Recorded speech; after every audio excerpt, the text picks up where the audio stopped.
మొదటి సమూయేలు గ్రంథం 28వ అధ్యాయం 7వ వచనం. అప్పుడు సౌలు, నా కొరకు మీరు కర్ణ పిశాచము గల ఒక స్త్రీని కనుగొనుడి, నేను పోయి దాని చేత విచారణ చేతునని తన సేవకులకు ఆజ్ఞయగా, వారు చిత్తము ఎంతోర్లో కర్ణ పిశాచము గల ఒకటి ఉన్నదని అతనితో చెప్పిరి. అయ్యో అయ్యో, కర్ణ పిశాచి అంటే ఈరోజు నేటి కాలంలో ఇంగ్లీష్లో చెప్పేది విచ్ అంటారు కదా.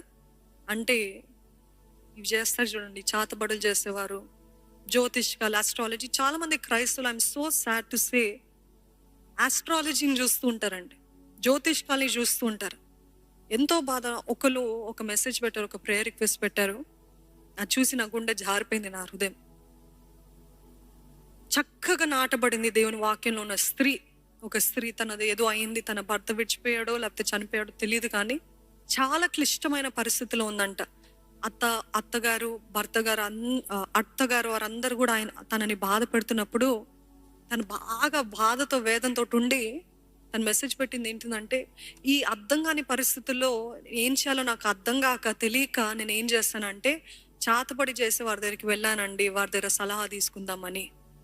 అది చేసిన వెంటనే నేను పెద్ద ముప్పు వచ్చింది నా పైన. దేవుడు నన్ను బాగా మొత్తాడు, నాకు చాలా భయం అయింది, నా దేవుడు నన్ను విడిచిపెడతాడు. దేవుడికి అసహ్యమైనది ఏంటిదంటే ఈ రీతిగా చేసేది, చాతబడి దగ్గరికి వెళ్ళి. ఈరోజు క్రైస్తవులు అనేబడేవారు, ప్రీచర్స్, కొంతమంది సేవకులు, కొంతమంది వెళ్తారు తెలుసా.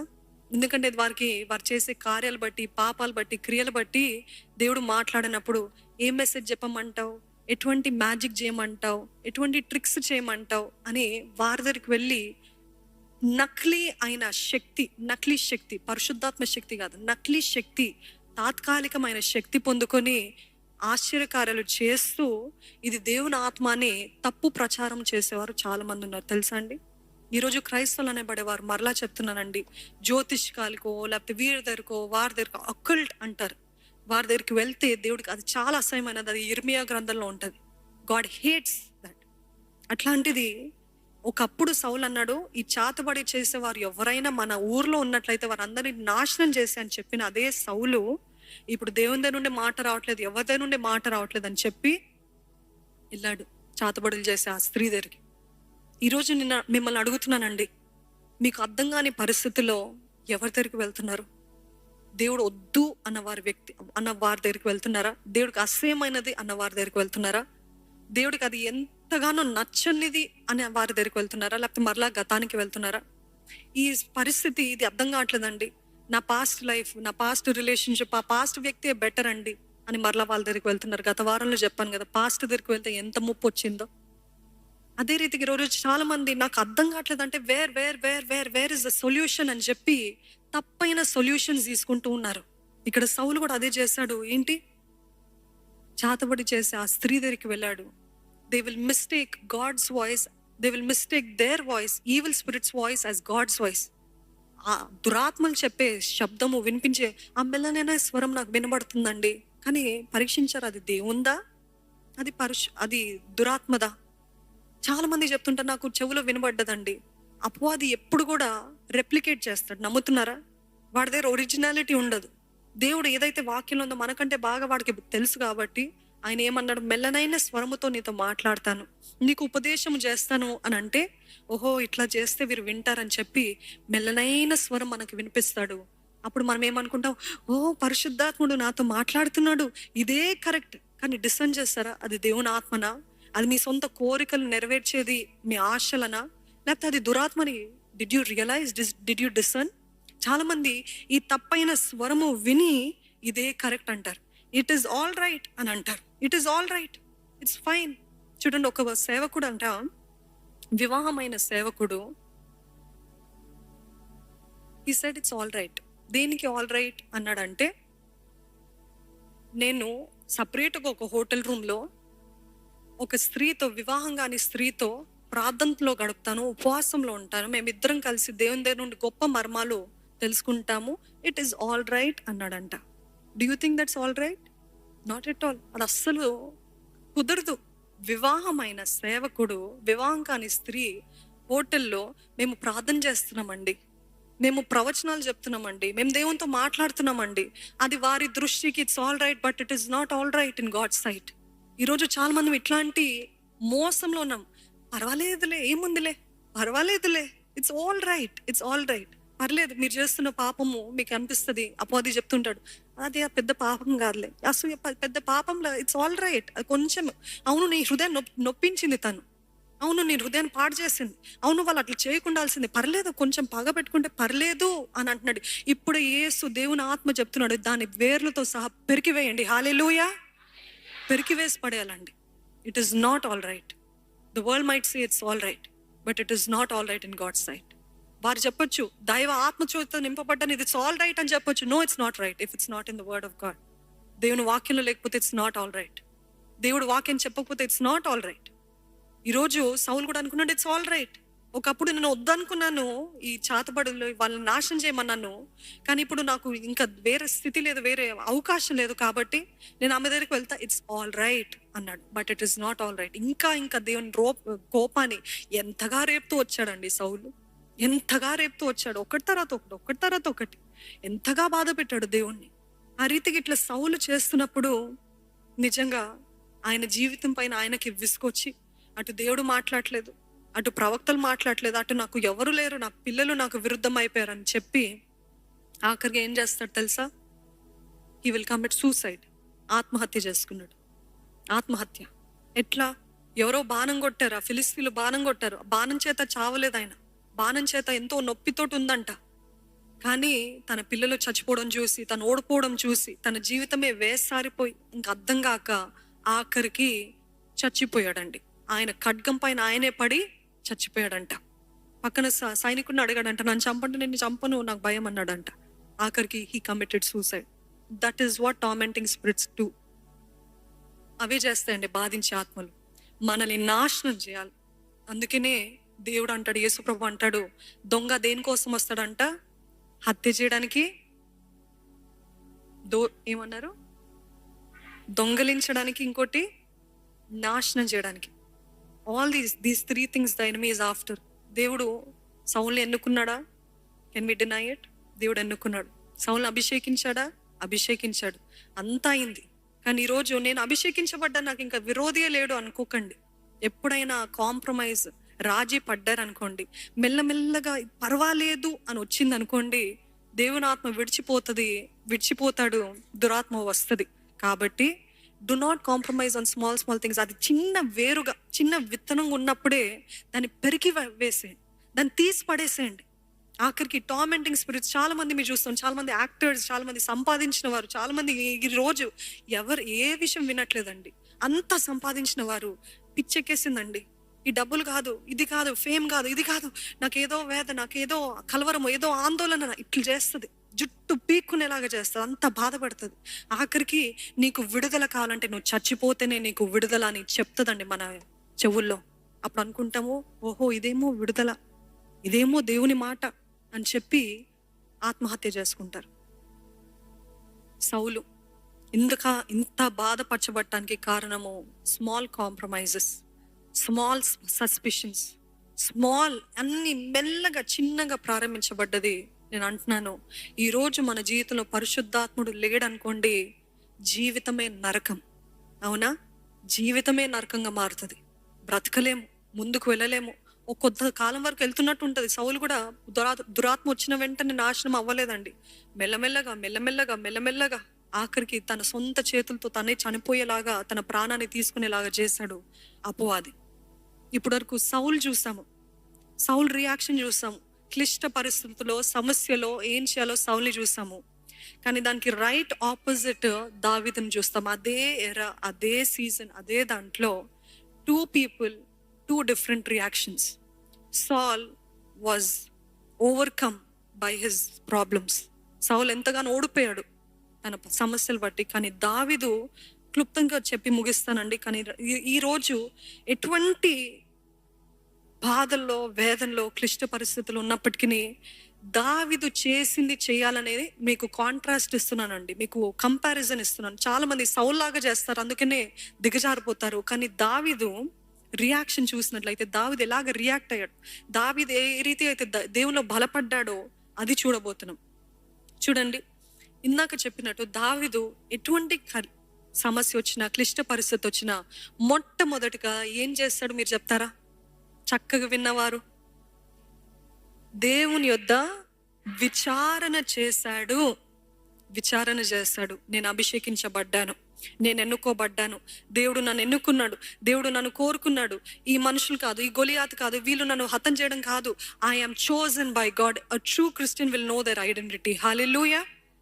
నిజమైన క్రైస్తవులు, విశ్వాసులు, వాళ్ళకి ధైర్యం ఉంటుందంట. నేను దేవుని కుమారుడిని, నేను దేవుని కుమార్తెని, నేను దేవుని సొత్తుని, నేను ఎదుర్కోగలుగుతాను, నా దేవుడు నా తోడున్నాడు అనే ధైర్యంతో ముందుకు వెళ్తారంట. That is what made a difference. Saul, he didn't know his identity. He thought his identity was in people. మనుషులు నన్ను మెచ్చుకోవట్లేదని బాధపడ్డాడు. ఆయనకి ఆయన గురించి తెలిసి ఉంటే అసలు దావీదు కంటే ఎక్కువగా సౌలు గురించి రాయబడింది. సౌలు అంట అందరిలో చాలా టాల్ అంట, అ వెరీ హ్యాండ్సమ్ మ్యాన్ అంట. ఆయన యుద్ధము చేసినప్పుడు ఎంత చక్కగా నేర్పరి వాళ్ళు ఎంత స్కిల్ఫుల్గా చేసేవాడంట. అవన్నీ మర్చిపోయాడు. ఎవరో వేరు వారు ఆయనను పొగిడితే ఈయనకి నొప్పి కలిగిందంట. 1 సమూయేలు 30:4-6. ఇక ఏడ్చుటకు శక్తి లేకపోనంత బిగ్గరగా ఏడ్చిరి. యెజ్రెయేలు రాలైన అహోనియు, కర్మెలియుడైన నాబాలు భార్య అయిన అబిగేలు అను దావీదు 2 భార్యలను చెరలోనికి కొనిపోబడగా చూచి దావీదు మిక్కిలి దుఃఖపడెను. మరియు తమ తమ కుమారులను బట్టి కుమార్తెలను బట్టి జనులకందరికి ప్రాణము విసికినందున రాళ్ళు రువ్వి దావీదును చంపుదము రండని వారు చెప్పుకొనగా దావీదు తన దేవుడైన యెహోవాను బట్టి ధైర్యము తెచ్చుకునేను. ఒక్కసారి బిగ్గరగా హల్లెలూయా చెప్తారండి? అనుకొని చూడండి. I'll just explain the scenario so you will understand. చదివినంత సులభం కాదు, ఆయన అనుభవించింది. అక్కడ ఏం అనుభవించాడంటే, తను ఎంతో మేలు చేశాడు తన సైనికులకి. దావీదు సైనికులు అంట చాతగాని వారంట, బలహీనులంట, అప్పుల్లో ఉన్నవారంట, అంత ఇన్కేపబుల్ పీపుల్ని తీసుకొని కేపబుల్ మెన్గా మార్చిన దావీదు అంత చక్కగా వారిని మార్చాడు. వారికి భార్యలు, వారికి అంతా కూడా ఇచ్చాడు. అదొకే.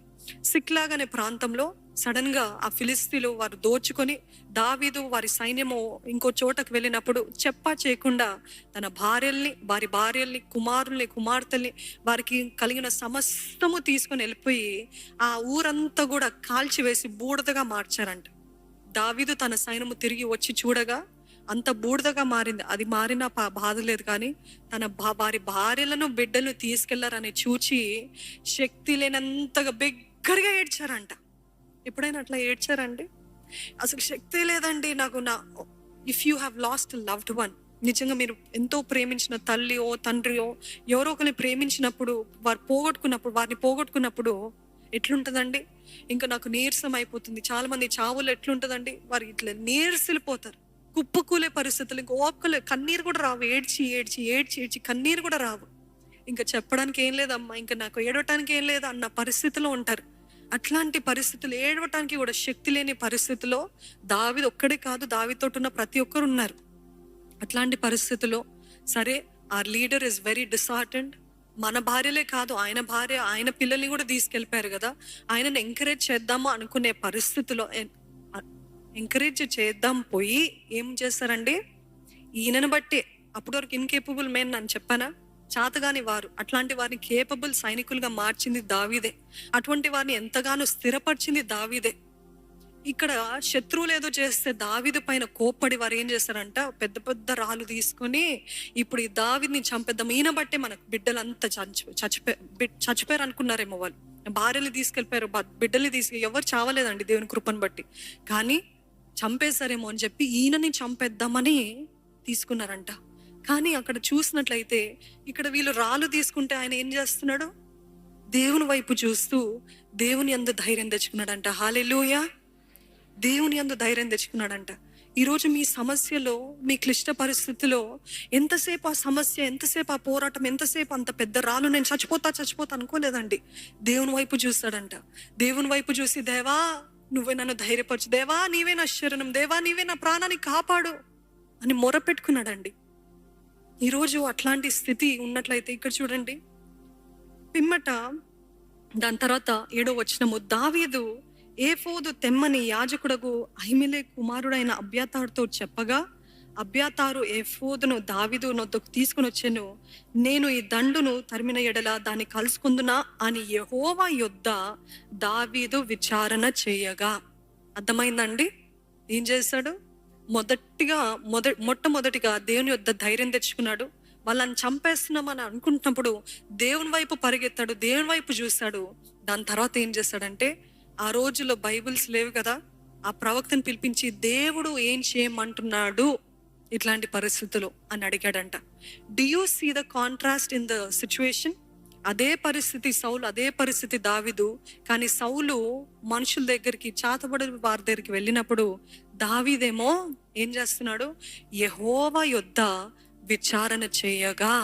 ఈరోజు మీకు ఇంత ఏది గున్నా, జ్ఞాపకం ఉన్నా లేకపోయినా, రిమెంబర్ దిస్: నేను ఎట్టి పరిస్థితులైనా యెహోవా యొద్ద విచారణ చేస్తాను. హల్లెలూయా. విచారణ చేయగా దేవుడు ఆయనకి జవాబిస్తాడు. దేవుడు చెప్పినట్టే నిశ్చయముగా జయమిస్తాడు. వారంతా మరలా వారి భార్యల్ని, పిల్లల్ని తీసుకోవడం మాత్రం కాక గొప్ప పొకిషముతో, బంగారముతో, వెండితో మరలా వస్తారు. అదంతా పక్కన పెడితే, I'm telling you, my last point ఏంటిదంటే, క్లిష్ట పరిస్థితుల్లో, సమస్యలు, బాధల్లో, అర్థం కాని స్థితిలో, ఏం చేయాలో తోచని పరిస్థితుల్లో ఉన్నప్పుడు జుట్టు పీక్కోవడం కాదు, జ్యోతిష్కుల దగ్గరికి వెళ్ళటం కాదు, చాతపడి చేసేవారి దగ్గరికి వెళ్ళడం కాదు, ఈ సేవకులు ఆ సేవకులు, ప్రవచనం చెప్పేవారు వీరు కాదు. నా దేవుని ఏం చేయమంటున్నాడు? What does my God want me to do? నా దేవుడు ఏం చేయమంటున్నాడు? What does my God want me to do? అది చూడాలండి. నా దేవుడు చెప్పిందే నేను చేస్తాను. నా దేవుడు ఏమంటాడో అదే నేను చేస్తాను. నా దేవుని దగ్గరికి వెళ్తాను. నాకు పోరాటాలు ఉన్నాయి, నేను దేవుని అడుగుతా.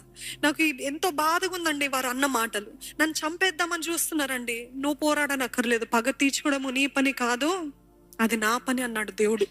నువ్వు పగ తీర్చుకోకు, నువ్వు పోరాడకు, నువ్వు రాళ్ళు రివ్వకు, నీ జీవితంలో నేను ఎన్ని మేలు చేస్తానని చెప్పకు. You don't not have to prove to anybody.